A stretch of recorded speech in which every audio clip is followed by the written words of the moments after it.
Comment te comportes-tu vis-à-vis de l'argent?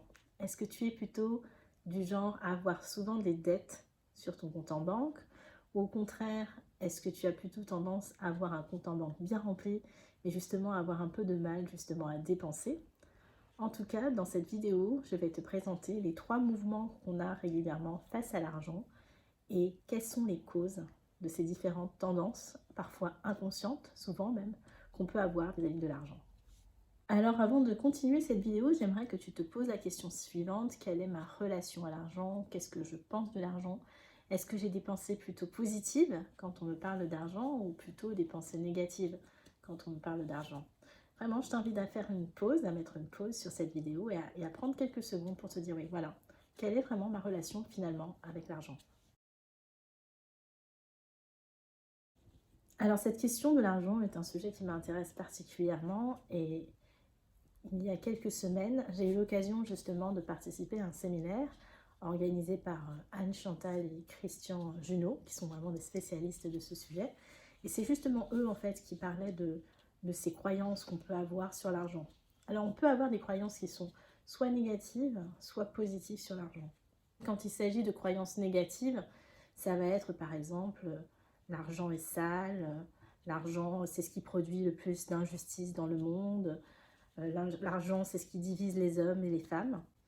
Ou bien on peut avoir des croyances positives sur l'argent et on peut se dire par exemple l'argent fait le bonheur, l'argent c'est quelque chose qui me permet de valoriser mon travail, l'argent c'est quelque chose qui permet voilà, de contribuer.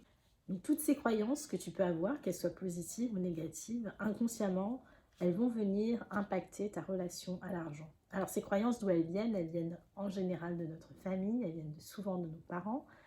Et ces croyances qu'on a récupérées, soit parce qu'on a vu certains comportements, parce qu'on a entendu certaines choses, vont faire qu'on va avoir une relation assez différente à l'argent, tant qu'on n'a pas travaillé dessus évidemment. Alors il y a le premier mouvement par rapport à l'argent qui est celui de l'écureuil. Donc l'écureuil c'est celui qui va amasser, qui va garder, garder, garder. Et lui c'est un mouvement qui vient vraiment du fait d'avoir des croyances vraiment positives sur l'argent. C'est-à-dire il me faut de l'argent, j'en ai besoin pour réaliser mes rêves, j'en ai besoin pour me sentir en sécurité.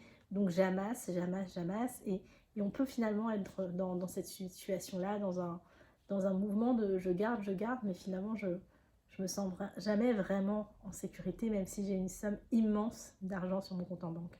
Et c'est comme ça que des personnes très riches, hein, parfois avec voilà, un très très bon salaire, se sentent en insécurité vis-à-vis de l'argent et ont toujours un manque, un besoin qui n'est pas comblé.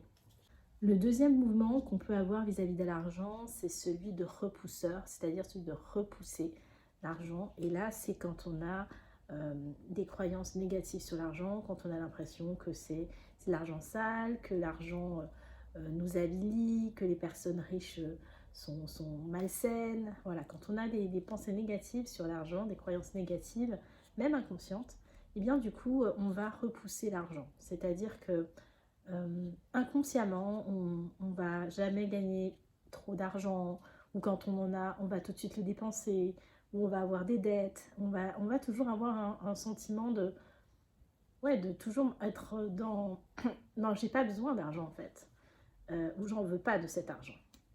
Et donc ça, bien sûr, c'est aussi problématique à un moment donné. Et enfin, le troisième mouvement qui est possible, c'est celui des montagnes russes, c'est-à-dire des personnes qui parfois ont de l'argent, parfois n'en ont plus, n'en ont plus, qui peuvent avoir un peu la fièvre acheteuse et être vraiment voilà, dans ce haut et ce bas. Ces personnes-là, elles vont avoir énormément d'argent par exemple et tout perdre, voilà, parce que pour une catastrophe quelconque. Elles sont incapables en fait de garder longtemps l'argent qu'elles ont reçu alors qu'elles en reçoivent quand même pas mal. Et donc ces personnes-là, c'est parce qu'elles ont à la fois des croyances positives sur l'argent, mais elles ont aussi des croyances négatives sur l'argent. Elles ont les deux en fait sphères de croyances sur l'argent, positives et négatives. Voilà, j'espère que cette vidéo t'aura permis de prendre conscience de certains de tes comportements vis-à-vis de l'argent et surtout de d'où elles viennent.